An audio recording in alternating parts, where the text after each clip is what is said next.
Hi Apple lovers and welcome to another episode of iWeekly.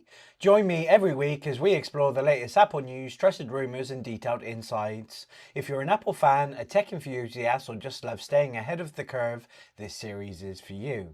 This episode looks at the news from my trusted sources from the week commencing the 19th of January.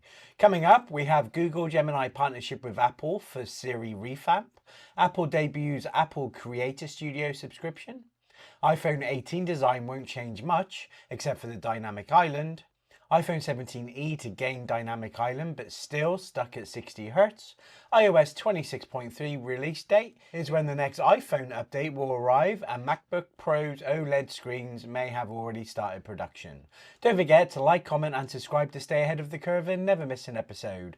New episodes every weekend, and turn on notification for instant updates. My three trusted sources are MacRumours.com, 9to5Mac.com, and AppleInsider.com. Now let's get on with the news.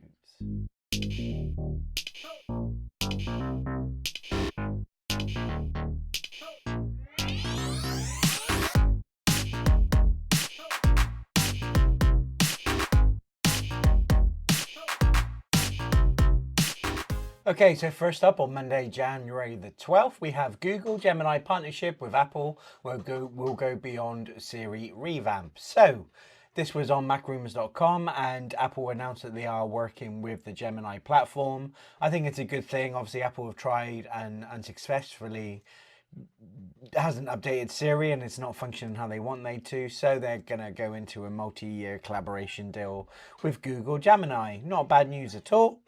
And it shows movement when it comes to the new Siri that we've been promised for some time now. Then on Tuesday, January 13th, over at 9to5Mac.com, Apple debuts Apple Creator Studio subscription, and here's what you get. So for $129 per year or $12.99 a month, you get access to Final Cut Pro, Logic Pro and Pixelmator Pro on Mac and iPad. You also get Motion Compressor and Main Stage on Mac. You get some intelligent features and premium content on Keynote, Pages and Numbers. And you get intelligent features and premium content for Freeform on iPhone, iPad and Mac later. Now, I subscribe to Final Cut Pro. I don't need the rest of them. Yes, I use Keynote, Pages and Numbers, but I don't need this premium content. I'm tempted with Pixelmator Pro, but is it worth I pay $4.99 a month for Final Cut?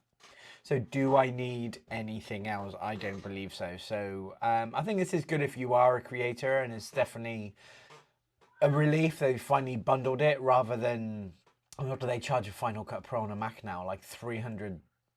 It's ridiculous. So I think it's quite old-fashioned to charge for software now. So I'm glad to see it. I won't personally take care of advantage of it, but there you have as an option. Then on Wednesday, January the 14th, over at AppleInsider.com, iPhone 18 design won't change much except for the dynamic island. So it looks like they've managed to find a way of not doing the little dynamic island anymore, and it's literally going to be a pinhole. We've heard this before. However, the 20-year anniversary of iPhone is rumored just to be all glass, so I think we're a step closer with this now. iPhone 18 probably won't be that different apart from this, so let's see how that goes. But don't expect it on the basic models, the base models. Expect it on the Pro models or the Fold or the Air if they update it again. Then back over on MacRumours.com on Thursday, January the 15th, iPhone 17e to gain dynamic island, but display still 60Hz. I wouldn't expect the display to go above 60Hz. It took long enough to get it on the base model. Why would they add it to the E model now? So I'm not surprised there. Dynamic island instead of the notch is a good step, and also I think that shows there's movement with the previous story I just did, and that it's going to be more of a pinhole on the premium models. So this is good news. It shouldn't be long until this one comes out. I reckon March time. So let's see. Probably announced in February, released in March. Then back over at 9to5Mac.com on Friday, January the 15th. iOS 26.3 release date. So the release is coming for this. Typically it's around about in the 20s in January. It's been historically. Could be next week or the week after. Hopefully next week. It takes me an age to update all our devices in the room now. No major things. There is wallpaper changes, and that's just the weather category. Notification forward for EU users and some more compliant ones. So again, it's just bug quashes and fixes. Then over on appleinsider.com on Friday, January the 16th, MacBook Pro OLED screens may have already started production.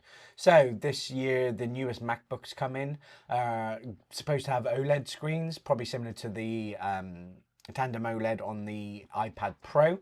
Apparently the screen part of it is already in production, so that's a good step forward for this upgrade. Hopefully we get the touch eventually as well on there. So that's everything for this week's news. Please check out my episode next week, so hit that bell notification. Please follow me on Instagram and Threads at TechHubWiltsUK, and check out my website at www.techhubwiltsuk.co.uk, and I'll see you on next week's news.